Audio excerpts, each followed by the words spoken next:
OnePlus Nord CE6 Lite ఈరోజు నేను ఒక ఫుల్ రివ్యూ చూద్దాము. ఈ స్మార్ట్ ఫోన్ ప్రోస్ ఏంటి, కాన్స్ ఏంటి, అండర్ 20,000లో ఈ స్మార్ట్ ఫోన్ మనం కన్సిడర్ చేయొచ్చా? దీంతో కంపేర్ చేసుకుంటే లాస్ట్ ఇయర్ లాంచ్ అయిన మోడల్స్ కూడా ఎంతవరకు బెటర్గా ఉంది, కాంపిటీటర్స్ ఎంతవరకు బెటర్గా ఉందని చెప్పి ప్రతి ఒక్క డిపార్ట్మెంట్లో కూడా డిస్కస్ చేసుకుందాము. SIT back, relax and enjoy. First ఈ స్మార్ట్ ఫోన్ ఇన్బాక్స్ కంటెంట్ చూసుకుంటే మనకి స్మార్ట్ ఫోన్ తో పాటు ఒక సిలికాన్ కేస్ అయితే ఇచ్చారు. దాని క్వాలిటీ మొత్తం చాలా వరకు బెటర్గా ఉందని చెప్పొచ్చు. And 45 charger and type C cable కూడా మనకి బాక్స్ అయితే ప్రొవైడ్ చేస్తున్నారు. కమింగ్ టు రివ్యూ, ఫస్ట్ దీనికి బిల్డ్ క్వాలిటీ అండ్ డిజైన్ చూసుకుంటే చుట్టూ కూడా మనకి పాలికార్బన్ ఫ్రేమ్ అయితే యూస్ చేస్తుంటారు. బ్యాక్ సైడ్ మనకి ఇది ప్లాస్టిక్ బ్యాక్ తో వస్తుంది. టోటల్ ఒక ప్లాస్టిక్ బాడీ అని చెప్పొచ్చు అనమాట ఈ స్మార్ట్ ఫోన్ మాత్రము. అండ్ చేతిలో పట్టుకున్నప్పుడు కూడా ఆ ప్లాస్టిక్ ఫీలింగ్ అయితే మీరు ఖచ్చితంగా ఫీల్ అవుతారని చెప్పొచ్చు. ఈ ప్రైస్ బ్రాకెట్లో మనం మెటల్ ఫ్రేమ్స్ కానీ ఎక్స్పెక్ట్ చేయలేము. ఇచ్చిన బిల్డ్ క్వాలిటీ మాత్రం చాలా వరకు బెటర్గా ఉంది. బట్ డిజైన్ చూసుకుంటే మాత్రం మనకి సామ్సంగ్ S26, S25 ఉంటుంది కదా మనకి బ్యాక్ సైడ్ 3 కెమెరాలు, అదే విధంగా ఉందన్నమాట ఈ OnePlus Nord CE6 Lite కూడా. సో డిజైన్లో మాత్రం చాలా వరకు బెటర్గా ఉంది. OnePlus Nord 6 కంపేర్ చేసుకుంటే OnePlus Nord CE6 Lite నాకు కొంచెం బెటర్ అనిపించింది చూడ్డానికి బై లుక్స్ అని చెప్తా. బట్ బిల్డ్ క్వాలిటీ మాత్రం ఖచ్చితంగా యావరేజ్. అండ్ ఎటువంటి IP68 కానీ 69 రేటింగ్ కానీ ఈ స్మార్ట్ ఫోన్లో ప్రొవైడ్ చేయలేదు. జస్ట్ IP64 మాత్రమే ఇచ్చారని చెప్పి నేను ఇక్కడ మెన్షన్ చేస్తున్నా. కానీ డిస్ప్లే చూసుకుంటే 6.72 ఇంచెస్తో full HD plus LCD panel అయితే యూస్ చేస్తారు. ఎటువంటి AMOLED డిస్ప్లే అయితే కూడా ఈసారి ఇవ్వలేదు అనమాట. కాబట్టి ఫింగర్ ప్రింట్ స్కానర్ కూడా సైడ్ మౌంటెడ్ ఇచ్చారనమాట. అది చాలా ఫాస్ట్గా అన్లాక్ అవుతుంది. రెస్పాన్స్ చాలా వరకు బెటర్గానే ఉంది. బట్ 18,000 20,000 నేను పెడుతున్నప్పుడు AMOLED డిస్ప్లే ఈజీ ఎక్స్పెక్ట్ చేస్తాను. ఎందుకంటే మీరు చెప్పచ్చు చిప్ ప్రైస్ పెరిగిపోయింది, మేకింగ్ కాస్ట్ అని పెరిగిపోయిన, ఇన్ఫ్లేషన్ అని బేస్ చేసుకొని ప్రైస్ పెరిగిపోయింది చెప్పేసి లాస్ట్ ఇయర్ మనకి ఈ ప్రైస్ బ్యాక్ వెళ్ళక 10,000 రూపాయల దగ్గర మనం AMOLED డిస్ప్లేస్ చూసాము. ఈసారి వీళ్ళు LCD ప్యానల్ మూవ్ అయినారు అనమాట. అది మాత్రం నాకు చాలా బాధ అనిపిస్తుంది. సో అండర్ 15 దగ్గర అయితే ఓకే, మరి 20,000 దగ్గర AMOLED డిస్ప్లే లేకుండా LCD ప్యానల్ ఎలా యాక్సెప్ట్ చేయాలనేది నాకైతే అర్థం కావడం లేదు. ఓకే, ఈ డిస్ప్లే మేము టెస్ట్ చేసినప్పుడు దీనికి పీక్ బ్రైట్నెస్ కూడా 1000 నుంచి చెప్తున్నాను అనమాట. HPM మోడ్లో మేము టెస్ట్ చేసినప్పుడు అవుట్డోర్లో కూడా బ్రైట్నెస్ చాలా వరకు తక్కువగానే ఉంది. విజిబిలిటీ పరంగా చెప్తున్నా అంత బ్రైట్గా అయితే మాత్రం డిస్ప్లే కూడా లేదనమాట. అండ్ డిస్ప్లే క్వాలిటీ మాత్రం మరి AMOLED డిస్ప్లే అంత లేకపోయినా మంచి LCD ప్యానల్ అయితే యూస్ చేస్తారు. డిస్ప్లే క్వాలిటీ చాలా వరకు బెటర్గా ఉంది. క్యాలిబ్రేషన్ కూడా మనకి కలర్స్ కొంచెం బెటర్గానే ఉందన్నమాట. మూవీస్ చూస్తున్నప్పుడు కానీ, HDR కంటెంట్ యూట్యూబ్లో చూస్తున్నప్పుడు కావచ్చు. సో ఒక రేంజ్కి బెటర్గా ఉందని చెప్పొచ్చు. కానీ AMOLED డిస్ప్లేనే LCD ప్యానల్ అని మాత్రం నేను ఖచ్చితంగా మెన్షన్ చేస్తున్నా. కానీ డిస్ప్లే బెజల్స్ చూసుకుంటే కొంచెం థిక్గానే ఉంది. ఎస్పెషల్లీ బాటమ్ చిన్ కూడా కొంచెం ఎక్కువ థిక్గానే ఉందన్నమాట. అది కొంచెం తగ్గించుకుంటే బాగుండు. అట్లీస్ట్ బాటమ్ చిన్ కొంచెం బెటర్గా తగ్గించుంటే బాగుండు అనేది నా ఒపీనియన్. అండ్ స్పీకర్స్ చూసుకుంటే స్టీరియో స్పీకర్ అయితే యూస్ చేస్తారు. ఇయర్ పీస్ కూడా సెకండరీ స్పీకర్ కింద అది యాక్ట్ అవుతుంది. లౌడ్నెస్ చాలా వరకు లౌడ్గా ఉంది. బట్ ఆడ క్లారిటీ కానీ సపరేషన్ కానీ అంత గొప్ప అయితే లేదు. 20,000 ప్రైస్ బ్రాకెట్లో ఈ స్పీకర్స్ మనం యాక్సెప్ట్ చేయొచ్చా బ్రో అంటే మాత్రం ఈ ప్రైస్ బ్రాకెట్లో మోస్ట్ ఆఫ్ ది స్పీకర్స్ ఇలానే ఉంటుంది. లౌడ్నెస్ ఉంటుంది కానీ మనకు ఆడ క్లారిటీ కానీ ఆ బేస్ సపరేషన్ ఇవన్నీ అంత బెటర్గా ఉండదన్నమాట. ఓకే అని చెప్తా, మీ పనిగా అనిస్తుంది కానీ ఎక్కువ ఎక్స్పెక్ట్ చేయొద్దండి స్పీకర్స్ దగ్గర నుంచి అనమాట నేను మెన్షన్ చేస్తున్నా. గైస్ వీడియో మొత్తం ఒకసారి ఈ స్మార్ట్ ఫోన్స్ అన్ని కూడా ఒకసారి ఓపెన్ చేసి చూడండి. ఈ సంవత్సరంలో మాత్రమే మనం more than nearly 30 to 40 smart phones అయితే రివ్యూ చేసింటాం అనమాట. మీకు ఎంతో కొంత ఏదో ఒక రివ్యూ హెల్ప్ అయింది, హానెస్ట్గా ఉంది అనిపించింటే మాత్రం ఖచ్చితంగా లైక్ చేయండి, సబ్స్క్రైబ్ చేయండి, హైప్ బటన్ పైన క్లిక్ చేయండి. ఇలాంటి జెన్యూన్ రివ్యూస్ ఎన్నో తీసుకురావడానికి నాకు చాలా హెల్ప్ అవుతుంది. మన 50K సబ్స్క్రైబర్స్కి చాలా దగ్గరగాను. Please be a part of that. And performance చూసుకుంటే Dimensity 7400 అపెక్స్ అనే ప్రాసెసర్ యూస్ చేస్తారు. దీన్ని మనం టెస్ట్ చేసినప్పుడు అరౌండ్ ఒక 9 lakhs అయితే స్కోర్ చేసింది యాంటీ బెంచ్ స్కోర్ వచ్చేసి.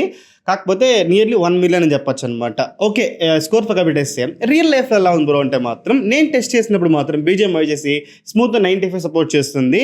వైల్ ప్లేయింగ్ గేమ్స్ ఒక హాఫ్ అన్ అవర్ 1 hour ఆడేదాకా కూడా మీకు విపరీతమైన ల్యాగ్స్ ఫ్రేమ్ డ్రాప్స్ అని నేను చెప్పను కానీ బట్ 90 FPS గేమ్ ప్లే ఎలా ఉంటుంది మీకు తెలుసు. అదే విధంగా ఉంది. నేను చాలా స్మార్ట్ ఫోన్స్ టెస్ట్ చేశాను కదా 120 FPS.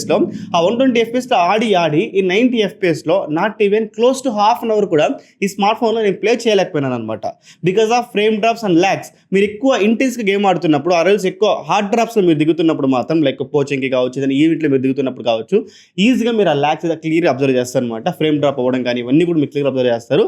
సో గేమర్స్ ఈ ఫోన్ తీసుకోవచ్చా అంటే మాత్రం ఖచ్చితంగా నో. ఎందుకంటే 90 FPS ఇచ్చారు కదా బ్రో, తీసుకోవచ్చా బ్రో అంటే మాత్రం మీకు అంత బెటర్ ఎక్స్పీరియన్స్ అయితే మాత్రం ఖచ్చితంగా ఉంటుంది అనమాట గేమింగ్లో మాత్రం. అది మాత్రం నేను క్లియర్గా మెన్షన్ చేస్తున్నా.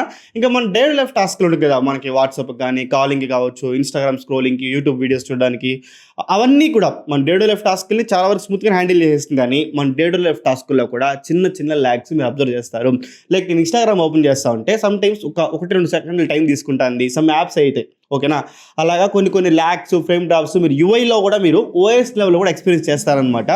బట్ ఓకే, మన పనిగా అనిస్తుంది. బట్ డేటా మీరు లోడ్ చేసే కొద్దికి 2 సిమ్లు వేసి డేటా లోడ్ చేసి డేటా మీరు రన్ చేస్తూ ఉంటే ఖచ్చితంగా ఈ లోడ్ ఎక్కువ పడినప్పుడు ఇంకా ఎక్కువ ల్యాగ్స్ ఫ్రేమ్ డ్రాప్స్ మీరు నోటీస్ చేస్తారు OS లెవెల్లో మాత్రం. సో ఖచ్చితంగా ఇది బెటరా ఈ పర్ఫార్మెన్స్ ఎలా ఉంది అంటే మాత్రం 20,000 దగ్గర ఖచ్చితంగా ఈ పర్ఫార్మెన్స్ అయితే మాత్రం మనం ఖచ్చితంగా యాక్సెప్ట్ చేయలేదు. ఇంకా బెటర్ పర్ఫార్మెన్స్ అయితే మాత్రం నేను యాక్సెప్ట్ చేస్తా ఈ ప్రైస్ బ్రాకెట్లో. Next coming to cameras, 50 megapixel main camera with optical image stabilisation. Back side చూసుకుంటే మెయిన్ కెమెరా వచ్చేసి అండ్ ఫ్రంట్ సైడ్ చూసుకుంటే 8 మెగాపిక్సెల్ సెల్ఫీ కెమెరా అయితే వస్తుంది. ఈ 2 కెమెరాలు మాత్రమే ఉంటుంది ఈ స్మార్ట్ ఫోన్లో, దాన్ని గుర్తుపెట్టుకోవాలి మీరు. ఈ స్మార్ట్ ఫోన్లో ఒక కెమెరాస్ ఎలా ఉందంటే మాత్రం మీకు ఎక్స్పెక్టేషన్స్ పెట్టుకోవద్దండి. అసలు ఈ స్మార్ట్ ఫోన్ కెమెరా కోసం కొంటానని ఎవరు కొనరు, బట్ ఎక్స్పెక్టేషన్ అయితే పెట్టుకోవద్దండి. మీ పని కానిస్తుంది. ఎలా కానిస్తుంది అంటే మాత్రం మీరు అప్పుడప్పుడు అకేషన్గా 1-2 ఫోటోలు మీరు back side main camera use చేసుకుని ఫోటోలు తీసినప్పుడు ఆ ఇమేజ్లో ఉండే షార్ప్నెస్ కొంచెం బెటర్గా ఉంటుంది. ఏదైనా డాక్యుమెంట్ స్కాన్ చేయాలనుకుంటే కూడా మీకు పనికి వస్తుంది. అంతేగాని మెమరీస్ని గ్యాదర్ చేసుకుంటా నేను నా కిడ్స్ని ఫొటోస్ తీసుకొని ఆ మెమరీస్ని పెట్టుకోవాలి, అలాంటి ఫొటోస్ అంత బెటర్గా వస్తుందంటే మాత్రం ఖచ్చితంగా రాదు. బట్ ఒక రేంజ్కి ఇమేజ్లో షార్ప్నెస్ కావచ్చు, సమ్ టైమ్స్ డైనమిక్ రేంజ్ కావచ్చు, కాంట్రాస్ట్, కలర్స్, ఎవ్రీథింగ్ కూడా ఒక రేంజ్కి బెటర్గా ఉంది. అవుట్ ఆఫ్ 10 ఫోటోస్ ఒక 6 నుంచి 8 ఫోటోలు మీకు బెటర్గా రావచ్చేమో బ్యాక్ సైడ్ నుంచి మెయిన్ కెమెరా మాత్రం. బట్ ఈ ప్రైస్ బ్రాకెట్లో ఓకే అని చెప్తా. అంతేగాని ఇది తోపు తురుమని మాత్రం ఖచ్చితంగా మనం చెప్పలేమన్నమాట. సెల్ఫీ కెమెరా మాత్రం చాలా యావరేజ్గా ఉంది. ఎక్కువ ఎక్స్పెక్ట్ చేయొద్దని సెల్ఫీ కెమెరా ఫొటోస్ మాత్రం. అసలు చాలా సాఫ్ట్ వస్తుంది, మీకు షాడోస్ అంత క్రష్ చేస్తుంది. బ్యాక్ సైడ్ మెయిన్ కెమెరా అన్న మీరు యూస్ చేసుకోవచ్చేమో కానీ సెల్ఫీ కెమెరా మాత్రం అంత వర్స్ట్గా ఉందని మాత్రం నేను క్లియర్గా మెన్షన్ చేస్తున్నాను. అండ్ వీడియోస్ చూసుకుంటే బ్యాక్ సైడ్ మెయిన్ కెమెరా వచ్చేసి 4K 30 FPSలో వీడియో క్వాలిటీ మీరు డే టైంలో రికార్డ్ చేస్తున్నప్పుడు చాలా వరకు బెటర్గానే ఉంది. వీడియో క్వాలిటీ కానీ, షార్ప్నెస్ కానీ, 4Kలో క్రిస్పీనెస్ ఇవన్నీ కూడా బెటర్గా ఉంది. బట్ ఎందుకో ఒక వైట్ షేడ్లో వస్తున్నట్టు నాకు అనిపించింది అనమాట వీడియో చూసినప్పుడు. నేను అది ఎందుకని నాకు అర్థం కాలేదు. నేను అప్డేట్లో ఫిక్స్ చేస్తారా లేదా అని నాకు తెలియదు. కలర్స్ కొంచెం వాష్డ్ అవుట్ అయ్యి వైట్ స్టోన్ అనిపించింది. స్టెబిలైజేషన్ కూడా ఇంకొంచెం బెటర్గా ఉండొచ్చు, ఓకేనా. అది తప్పించి పెద్ద మేజర్ కంప్లైంట్స్ అయితే మాత్రం నాకు బ్యాక్ సైడ్ మెయిన్ కెమెరాలు అయితే లేదు. ఇంకా ఫ్రంట్ 1080 FPS దానికి ఎక్స్పెక్ట్ చేయొద్దండి. చాలా సాఫ్ట్గా ఉంది.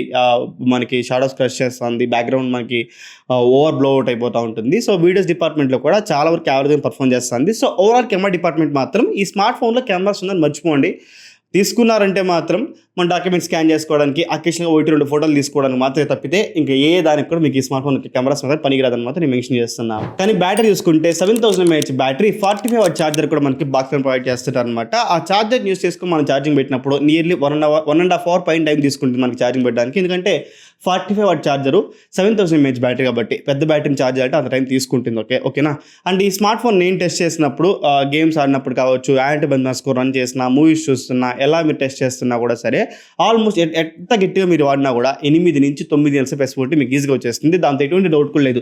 మీరు లైట్గా యూస్ చేస్తూ ఉంటే 9 అవర్స్, కొంచెం ఎక్కువ పుష్ చేస్తూ ఉంటే, ఎక్కువ మల్టీ టాస్కింగ్ చేస్తూ ఉంటే 8 అవర్స్ ఆఫ్ ఎస్పోర్ట్ కూడా మీరు ఎక్స్పెక్ట్ చేయొచ్చు అని మాత్రం మెన్షన్ చేస్తున్నాను. Coming to OS experience, Android 16తో వస్తుంది out of the box, Oxygen 16తో వస్తుంది. వన్ థింగ్ నేను మెన్షన్ చేయాలనుకుంటా, నేను OnePlus 13 వాడుతున్నాను, Oxygen యూస్ చేస్తుంటా. బట్ ఈ ఎక్స్పీరియన్స్ మీకు ఈ స్మార్ట్ ఫోన్లో ఉండదు. ఎందుకు ఉండదంటే చాలా వరకు యానిమేషన్స్ కట్ ఆఫ్ చేస్తారు. మీకు లాక్ స్క్రీన్ వచ్చి always on display, obviously LCD panel. But OnePlus Nord సిరీస్లో ఉండదన్నమాట ఆ ఫ్లూయిడ్ లాక్ స్క్రీన్ యానిమేషన్స్ అన్నీ కూడా. సో దీంతో మాత్రం చాలా వరకు మీరు Oxygen కదా, క్లీన్ విత్ ఎక్స్పీరియన్స్, చాలా స్మూత్గా ఉంటుంది, ప్యారలల్ యానిమేషన్స్ ఉంటుంది అని మాత్రం అపోహలో ఉండదండి. OS ఎక్స్పీరియన్స్ అంత బెటర్గా అయితే మాత్రం ఖచ్చితంగా లేదు. ల్యాగ్స్ మీరు నోటీస్ చేస్తారు, ఫ్రేమ్ డ్రాప్స్ మీరు నోటీస్ చేస్తారు ఈ స్మార్ట్ ఫోన్లో. ఇది నేను ఇప్పుడే డేటా లోడ్ చేయకుండా నోటీస్ చేస్తున్నానంటే మీరు డేటా లోడ్ చేసినప్పుడు ఆబ్వియస్గా ఇంకా కొంచెం ఎక్కువ అవుతుంది, మాత్రం తగ్గదు. దాంతో ఎటువంటి డౌట్ లేదు. సో OS ఎక్స్పీరియన్స్ ఓకే అని చెప్తా. ఈ ప్రైస్ బ్రాకెట్లో వస్తున్న IQ smart phone, Vivo smart ఫోన్స్తో పోల్చుకుంటే ఈ స్మార్ట్ ఫోన్ బెటర్, ఓకేనా. ఖచ్చితంగా దాంతో ఎటువంటి డౌట్ కూడా లేదు. బట్ మనకి ఈ రేంజ్ ఆఫ్ Oxygen 16 ఎక్స్పీరియన్స్ ఈ రేంజ్లో ఎక్స్పెక్ట్ చేయకండి, అది మాత్రం ఇక్కడ మెన్షన్ చేయడానికి ట్రై చేస్తున్నా. అండ్ బ్లోటర్ ఆబ్వియస్గా వస్తుంది, యాప్ పిక్స్ కావచ్చు, కొన్ని మనకి బ్లోటర్ యాప్స్ కావచ్చు, and also lock screen magazine glance ఇవన్నీ కూడా వచ్చింటుంది అనమాట. దానికి ఎటువంటి డౌట్ లేదు. అవన్నీ కూడా డిసేబుల్ చేసుకుంటే బెటర్ అనేది నా ఒపీనియన్. కమింగ్ టు కంక్లూజన్, ఈ స్మార్ట్ ఫోన్ కొనొచ్చా బ్రో అంటే దీనికి ప్రైసింగ్ చూసుకుంటే 18,000 లాంచ్ చేస్తారు అనమాట. దీనికి బేస్ వేరియంట్ వచ్చేసి ఈ వేరియంట్ మనకు కొనొచ్చా 18,000 పెట్టే మీరు అడిగితే మాత్రం ఫస్ట్ ఈ smart phone pros and cons చూసుకుంటే అంత అవసరం లేదు. ఒకటి ప్రో ఈ స్మార్ట్ ఫోన్లో బ్యాటరీ మాత్రమే 7000 mAh బ్యాటరీ, 45 వాట్ ఛార్జర్ బాక్స్లో ఇవ్వడం, ఇదే ఈ స్మార్ట్ ఫోన్లో ఉన్న మేజర్ ప్రో. దీన్ని కొనమని చెప్పడానికి నాకున్న ఒకే ఒక కారణం దీనికి ఒక బ్యాటరీ అనమాట. ఎక్సెప్ట్ అన్ని కూడా కాన్సే, every department, every pillar, display, performance, build quality, every department కూడా మీకు, ఎవ్రీ పిల్లర్ కూడా మీకు కాన్సే అనమాట. దాంతో ఎటువంటి డౌట్ కూడా లేదని చెప్తా. నన్ను అడిగితే 18,000 పెట్టి దీన్ని కొనుక్కోవడం కన్నా ఇదే ప్రైస్ బ్రాకెట్లో 1 or 2,000 ఎక్స్ట్రా పెట్టుకుంటే Realme P4 ఈ స్పెక్స్తో వచ్చినా కూడా అది AMOLED డిస్ప్లేతో వస్తుంది. మీకు యూజర్ ఎక్స్పీరియన్స్ చాలా వరకు బెటర్గా ఉంటుంది. ఆ స్మార్ట్ ఫోన్ కొనుక్కొని వెళ్ళిపోండి. లేదు ఇదే స్మార్ట్ ఫోన్ మీరు కొనుక్కోవాలనుకుంటే మాత్రం అండర్ 15,000లో వస్తే, ఎందుకు 15,000 చెప్తున్నారంటే ఈరోజు చిప్ సెట్ ప్రైజెస్, ఇన్ఫ్లేషన్ అన్ని బేస్ చేసుకొని 15,000 దగ్గర కన్సిడర్ చేయొచ్చు అని ఒక మనసు చంపుకొని చెప్తున్నాను. కానీ ఇది కూడా నేను మనస్ఫూర్తిగా 15,000 దగ్గర కొనండి అని చెప్పలేకపోతున్నా, ఓకేనా. సో అండర్ 15,000 దగ్గర వస్తే మాత్రం ఖచ్చితంగా ఈ స్మార్ట్ ఫోన్ మీరు ట్రై చేయండి. 13, 14, 15 ఈ ప్రైస్ బ్రాకెట్లో వస్తే మాత్రం ఖచ్చితంగా ట్రై చేయండి. ఆర్ఎల్స్ 20,000 దగ్గర, 18,000 దగ్గర అసలు ఈ ఫోన్ టచ్ చేయడానికి కూడా ట్రై చేయొద్దండి.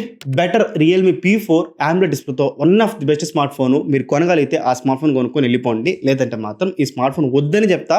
అండర్ 18,000 దగ్గర 15,000 లోపల వస్తే మాత్రం ఖచ్చితంగా ట్రై చేయండి. దాన్ని మాత్రం మెన్షన్ చేస్తున్నా. సో ఇది guys OnePlus Nord C6 Lite యొక్క ఫుల్ రివ్యూ. ఇంకేం డౌట్స్ ఖచ్చితంగా మెన్షన్ చేయండి. ప్రతి ఒక్క కమెంట్ కూడా రిప్లై చేస్తాను. దివ్ సేర్వైన్ సైనింగ్ ఆఫ్. జై హింద్.